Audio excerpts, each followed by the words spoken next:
2021년 2월 26일 금요일 달코라 뉴스를 전해드리겠습니다. 지난주 초강력 한파 속에 발생한 텍사스 대정전 사태에 대한 주의회의 조사가 25일 처음으로 시작됐습니다. 거액의 전기세 폭탄을 맞은 주민들을 위한 구제책 마련에 주 정부와 의회 등 정치 지도자들이 구체적인 계획을 내놓지 못하고 있습니다. 연방 최저임금을 $15까지 인상하는 법안을 코로나19 경기 부양안과 연동해 처리하려던 민주당의 계획이 수포로 돌아갔습니다. 최근 미 동부와 서부에서 각각 코로나19 변이 바이러스가 출현해 골머리를 앓고 있습니다.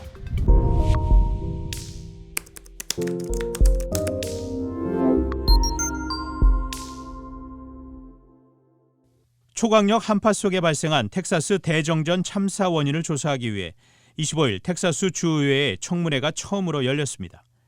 첫 청문회에선 텍사스 전력망 감독기구 얼컷이 집중 포화를 받았습니다. 얼컷의 빌 매그니스 최고 경영자는 전력 공급 관리를 위한 조치가 전혀 작동하지 않았다는 질타에 통제불능의 정전 상황 방지를 위해 노력을 기울였지만 결국 많은 주민들이 여러 날 혹독한 추위 속에 고통을 겪었다며 이에 책임이 있다고 밝혔습니다. 한편 한 소식통은 이번 정전 사태 문제를 조사하기 위해 주의회 회기가 올해 여름까지 연장될 수 있다고 전했습니다. 거액의 전기세 폭탄을 맞은 주민들을 위한 구제책 마련에 주 정부와 의회 등 정치 지도자들이 구체적인 계획을 내놓지 못하고 있습니다.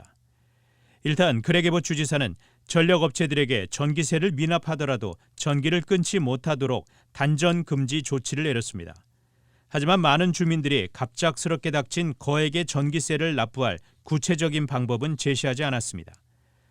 텍사스에선 변동 요금제 적용이 법적으로 허용돼 있어 단순히 전기세를 면제해 주는 것에 대해 신중을 기할 필요가 있다는 의견도 나왔습니다. 연방 최저임금을 $15까지 인상하는 법안을 코로나19 경기 부양안과 연동해 처리하려던 민주당의 계획이 수포로 돌아갔습니다. 상원 사무처는 25일 논란이 됐던 최저임금 인상안은 민주당 단독으로 법안을 통과시킬 수 있는 대상이 아니라고 결정했습니다. 이에 뉴욕타임스는 바이든 정부가 백악관과 상하원 모두에서 우위를 점하고 있다고 하더라도 공화당의 반대를 거슬러 공약을 이행하는 것은 여전히 엄청난 도전에 직면해 있다는 것을 보여준다고 전했습니다. 최근 미 동부와 서부에서 각각 코로나19 변이 바이러스가 출현해 골머리를 앓고 있습니다. 컬럼비아대 메디컬 센터 연구팀은 지난해 12월 뉴욕에서 채취한 바이러스 표변에서 새로운 변이 바이러스를 발견했습니다. 또한 앞서 캘리포니아주에서도 새로운 변이가 출현됐습니다. 이 변이 바이러스들의 공통점은 항체를 효과적으로 피하고 백신에 대한 저항력을 높이는 것으로 파악됐습니다. 전염병 전문가들은 이 변이 바이러스가 약 10일마다 2배로 늘고 있다며 점진적으로 퍼지다가 갑자기 산불처럼 폭발적으로 확산된다고 우려했습니다. 오늘의 단신입니다. 26일 한국에서 첫 코로나19 백신 접종이 시작되면서 한국은 뉴욕타임스 집계 기준으로 백신 접종에 착수한 89번째 국가가 됐습니다. 축구 스타 기성용 선수에게 과거 성폭력을 당했다는 이들이 명백하고 충분한 증거가 있다며 공개 의사를 밝혔습니다.